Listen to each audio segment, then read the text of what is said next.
Troisième partie du chapitre 1, l'apport des études thermiques à la connaissance de la structure du globe terrestre.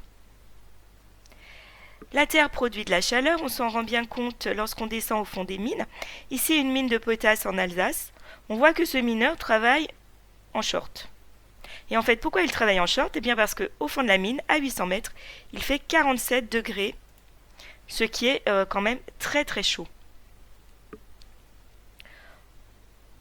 On a pu mesurer la température de la Terre dans pratiquement toute l'épaisseur de la croûte grâce à des forages de plus en plus profonds. Le forage le plus ambitieux est le forage qui a été réalisé en Russie, dans la péninsule de Kola. Ce forage avait pour ambition d'atteindre le Moho à 15 km de profondeur. Il a fonctionné pendant 2 décennies, de 1970 à 1989. Et les scientifiques ont dû s'arrêter à 12 262 mètres, ce qui veut dire qu'ils ont échoué à atteindre le Moho. Mais malgré tout, grâce à ce type de forage, ils ont pu mesurer toutes les températures en fonction de la profondeur et on peut établir ce type de graphique avec la température, la profondeur et on voit que la température augmente énormément au cours de la descente puisque à 1400 mètres de profondeur, donc juste 1,4 km, eh bien la température atteint déjà plus de 110 degrés. Ce qui permet de calculer des moyennes. Et on peut déterminer ainsi que cette augmentation, eh bien, elle est de 30 degrés par kilomètre, ou de 3 degrés pour 100 mètres.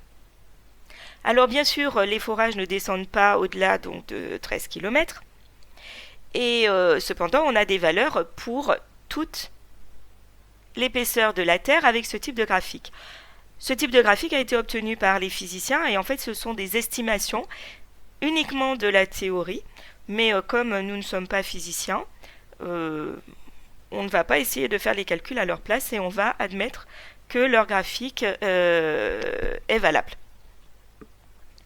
Alors comment est-ce qu'on interprète ce type de graphique? La courbe rouge, c'est l'évolution de la température en fonction de la profondeur. C'est ce qu'on appelle le géotherme. Ce qu'on peut constater, c'est que contrairement à précédemment où on était uniquement dans la croûte, là, le géotherme, eh bien, il n'est pas du tout le même selon la partie de la Terre dans laquelle on se trouve. En surface, dans la lithosphère, on peut constater que la température, sur une très petite épaisseur, à peine 100 km sur les 6500 km à peu près de rayon de la Terre, et bien sur cette petite épaisseur de 100 km, la température augmente énormément puisqu'elle va atteindre à 100 km de profondeur à peu près 1600 degrés. Ensuite, en dessous, cette température augmente beaucoup moins vite puisque entre 1600 degrés le début et ici 2500 degrés, donc on a moins de 1000 degrés d'augmentation. Cette augmentation, elle se fait non plus en 100 km, mais en 3000 km. On sait qu'on est entre donc, le manteau et le noyau ici. On est donc au niveau de la discontinuité de Gutenberg. Et là, on va retrouver exactement le même géotherme, c'est-à-dire une augmentation extrêmement importante de la température sur une très petite épaisseur. Parce que là, c'est pareil, on voit qu'on gagne plus de 1000 degrés dans l'épaisseur de quelques dizaines de kilomètres. Et en dessous, dans le noyau, on va retrouver une augmentation de la température beaucoup plus lente, puisqu'on va passer de 4000 à 5200 degrés à peu près en 1000, 2000, presque 3000, plus de 3000 km d'épaisseur. Ce qui fait qu'on peut calculer qu'ici, on a une augmentation de la température par kilomètre de 30 degrés par kilomètre. Ici, une augmentation de la température de 0,3 à 0,5 degrés par kilomètre.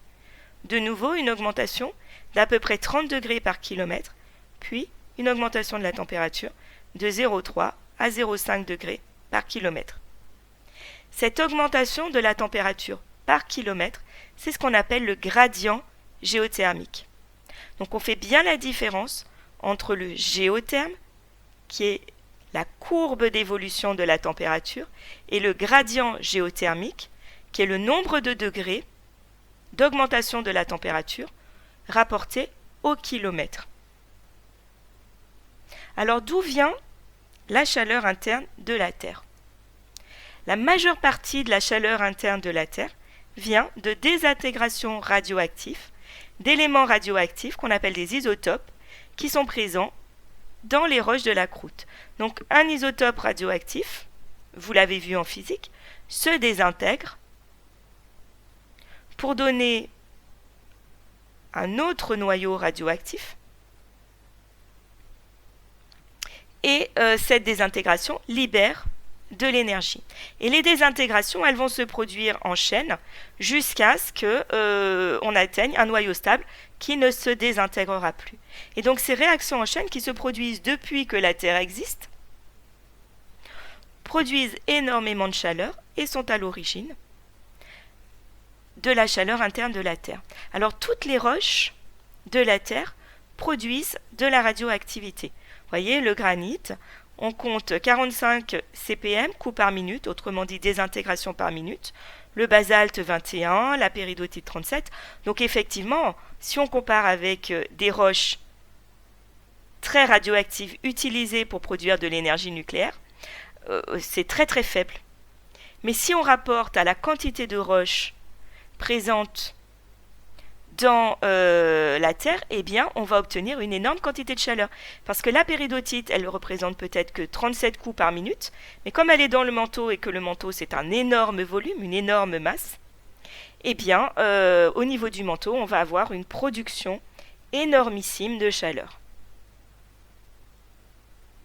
Puisque la Terre produit de la chaleur, cette chaleur est dissipée à la surface de façon permanente. Et on peut la mesurer. C'est ce qu'on appelle le flux géothermique, c'est-à-dire la quantité d'énergie provenant des profondeurs de la Terre, puisqu'elle est fabriquée dans le manteau, elle est produite dans le manteau, mais qui se répartit après être remontée à la surface par unité de surface terrestre. Donc on mesure le flux géothermique en milliwatts par mètre carré. Ce qu'on constate tout de suite, rien qu'en regardant les couleurs, c'est que l'énergie dissipée est inégalement répartie à la surface. On a des grandes zones où l'énergie est plus faible et des zones plus petites où l'énergie est très élevée, puisqu'on peut atteindre les 300 milliwatts par mètre carré. Alors, comme on a bien appris le début du chapitre, on se rappelle que ici c'est la dorsale et ça paraît assez logique que le flux géothermique soit plus élevé au niveau des dorsales, puisqu'au niveau des dorsales, on a remontée de magma. Mais ce qu'on constate aussi, c'est qu'au niveau de ces grandes zones où les mouvements tectoniques sont inexistants et où normalement il n'y a pas de remontée de magma, on observe un flux géothermique, c'est-à-dire une dissipation de l'énergie de la Terre en surface. Alors ce flux est beaucoup plus faible, puisqu'il est compris entre 20 et 100 milliwatts par mètre carré, au lieu d'atteindre les 300, mais il existe quand même.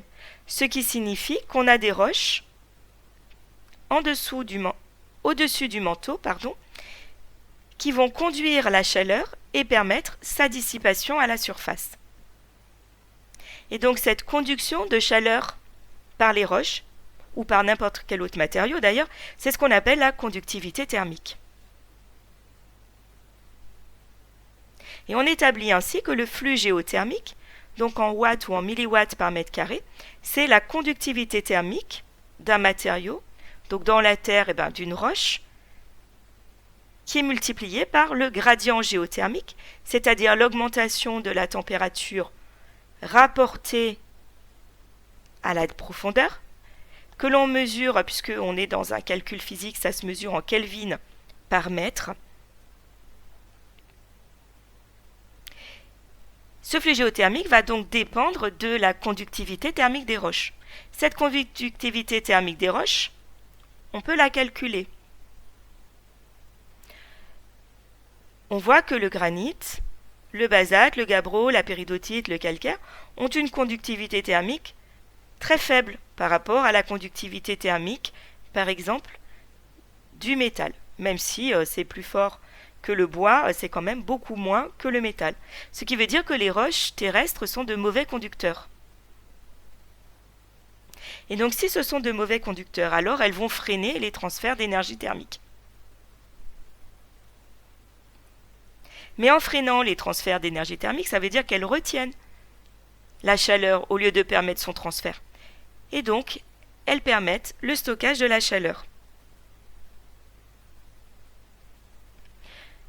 Comment la chaleur produite dans les profondeurs de la Terre, dans le manteau, peut-elle être conduite en surface?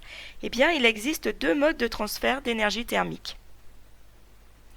La conduction et la convection. Pour illustrer ces deux mécanismes, prenons l'exemple de la casserole qui cuit sur le feu. Trois mécanismes de transfert de chaleur existent: le rayonnement, la conduction, la convection. Le rayonnement se faisant dans l'air, seule la conduction et la convection sont impliquées dans les mécanismes de transfert de chaleur à l'intérieur du globe. La conduction correspond à un transfert de chaleur de proche en proche. Le manche de la casserole conduit la chaleur de l'extrémité côté casserole à l'extrémité côté main. La chaleur est transférée de molécule en molécule sans qu'il y ait déplacement de matière. Et l'échange thermique entre les deux extrémités du manche se traduit par un très fort gradient thermique, puisqu'il y a une très grande différence de température entre l'extrémité côté casserole, qui est près de la source de chaleur, et l'extrémité côté main. Ce mode de transfert de chaleur n'est pas très efficace, il faut très longtemps pour que l'extrémité froide devienne aussi chaude que l'extrémité côté casserole. C'est bien pour ça d'ailleurs que l'on peut prendre sa casserole par son manche sans se brûler. Le deuxième mode de transfert de chaleur correspond à la convection. C'est ce qui se passe à l'intérieur de la casserole, dans un fluide qui peut bouger. On emploiera le terme aussi de fluer. On dira que le fluide peut fluer. La convection correspond à un transfert de chaleur avec déplacement de matériaux. Et ce matériau va conserver quasiment toute sa chaleur en se déplaçant. Par conséquent, dans la casserole, le gradient thermique, c'est-à-dire la différence de température entre les zones froides et les zones chaudes, c'est-à-dire le haut et le bas, eh bien, ce gradient thermique est très faible. Parce que la température est quasiment la même partout. Et donc, ce mécanisme de transfert de chaleur est très efficace.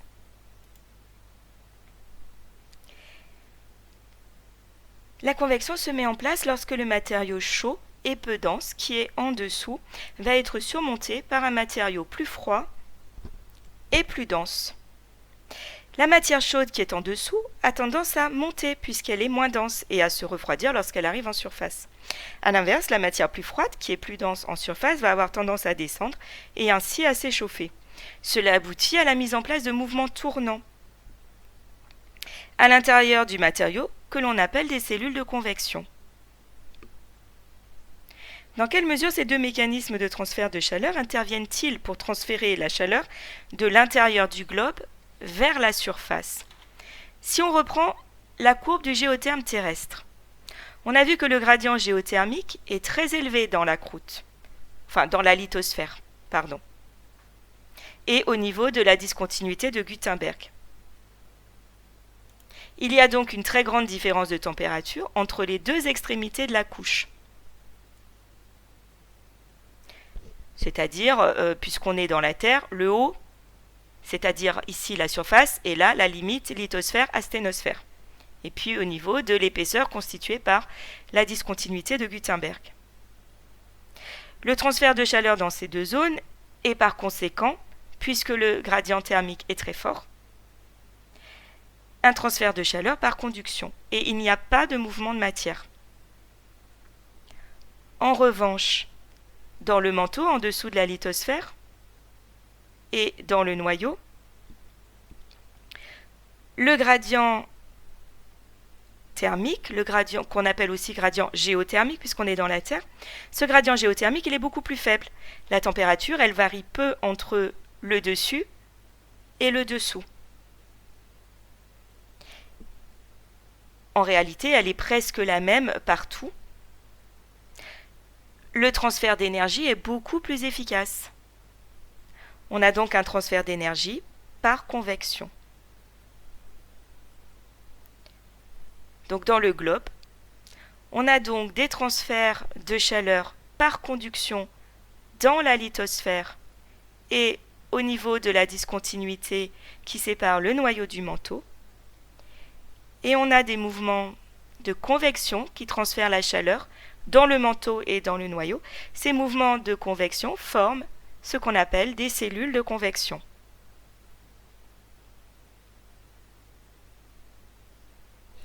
Les données de tomographie sismique permettent de confirmer ce modèle. Donc la tomographie sismique, c'est l'étude des vitesses des ondes sismiques et cette tomographie a permis d'établir le modèle PREM qu'on a vu précédemment dans le chapitre. Donc je rappelle ce que dit ce modèle PREM. Ce modèle, il dit que la vitesse des ondes sismiques dépend de la composition de la roche, est-ce que c'est du granit, du basalte, de la péridotite, etc.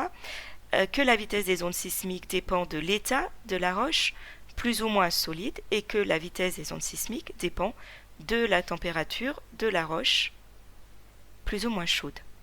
Donc si on revient donc sur le modèle, on voit bien ici que dans la lithosphère, après la rupture par le passage de la croûte au manteau,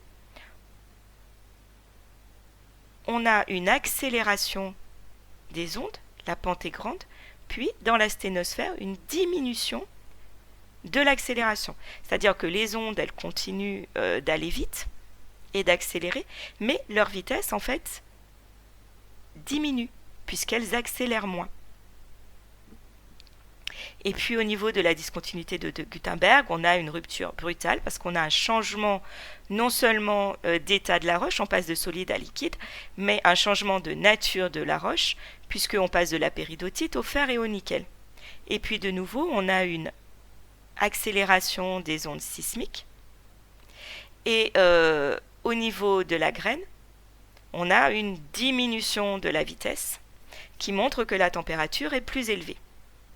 Donc avec le modèle PREM, on établit que les ondes sismiques vont plus vite dans un matériau solide, dense et plus froid, et vont moins vite dans un matériau moins dense et plus chaud. Elles accélèrent, leur vitesse est plus grande dans un milieu solide et froid, leur vitesse est plus faible dans un milieu chaud et moins dense. Et on va appliquer cette règle au détail, c'est-à-dire qu'on va aller s'intéresser non plus à la structure de la Terre sur une échelle qui nous met 6000 km en quelques dizaines de centimètres, mais sur une échelle beaucoup plus grande. Par exemple, au niveau des îles Tonga. Donc on a mesuré la vélocité des ondes et surtout les anomalies à la vélocité. Autrement dit, est-ce que les ondes vont plus vite que la normale ou est-ce qu'elles vont moins vite que la normale?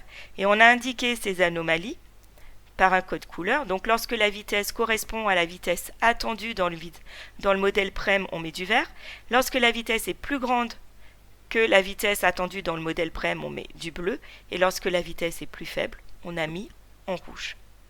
Et ce qu'on constate, c'est que dans toute une zone, en dessous des îles Tonga, la vitesse des ondes sismiques est plus grande que la vitesse prévue par le modèle PREM. Et donc si on revient sur le modèle PREM, on se rappelle que lorsque la vitesse accélère, quand elle est grande, c'est que le matériau est plus froid et plus dense.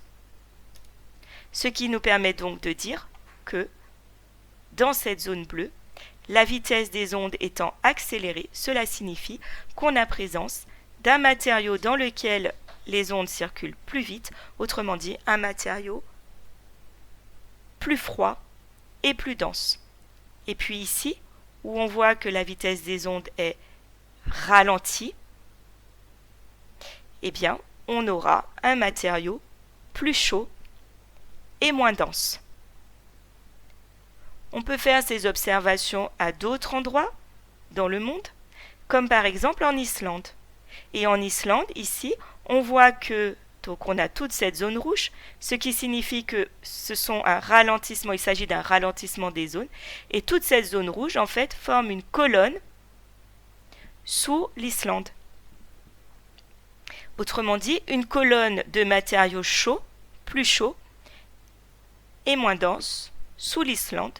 Et si on connaît un peu sa géographie, eh bien on sait que l'Islande est située au niveau d'une dorsale océanique, puisque c'est là, et que voilà la dorsale, et donc que les dorsales sont caractérisées par une remontée de magma sous forme de colonne. Il faut donc retenir que l'origine de la chaleur de la Terre correspond à la désintégration des éléments radioactifs, principalement ceux du manteau,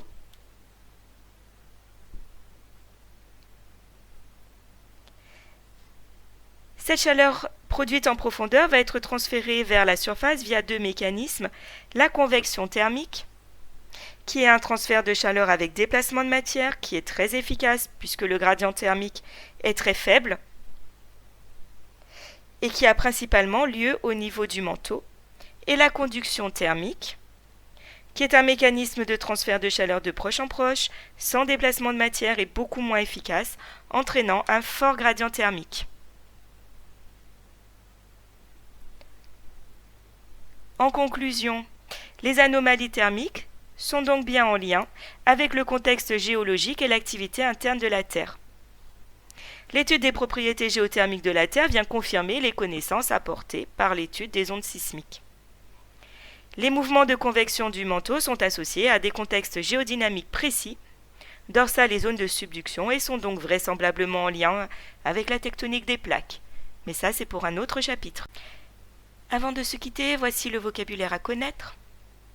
Donc la conduction thermique, c'est le transfert de chaleur de proche en proche à travers un matériau conducteur sans mouvement de matière.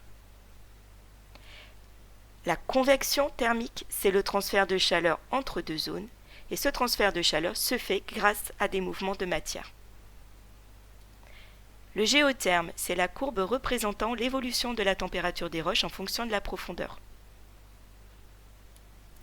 À ne pas confondre avec le gradient géothermique, qui est l'augmentation de la température des roches par unité de profondeur, et généralement, on mesure ce gradient géothermique en degrés Celsius par kilomètre. Donc on fait bien la différence. Le géotherme, c'est l'évolution d'une température. Alors que le gradient géothermique, on pourrait dire que c'est combien de degrés augmente la roche par unité de profondeur, c'est-à-dire combien la température augmente en 1 mètre, en 10 mètres, en 100 mètres ou en 1 kilomètre. Et le flux géothermique, c'est la quantité d'énergie thermique évacuée par la surface de la Terre, par unité de surface et par unité de temps. Donc, contrairement au gradient ou au géotherme, le flux géothermique, il se mesure à la surface. On se rappellera qu'il est variable. Il y a des zones où le flux géothermique est très important, jusqu'à 300 mW par mètre carré, ou des zones où il est beaucoup plus faible, entre 20 et 100 mW par mètre carré. La valeur moyenne du flux géothermique est de 87 mW par mètre carré.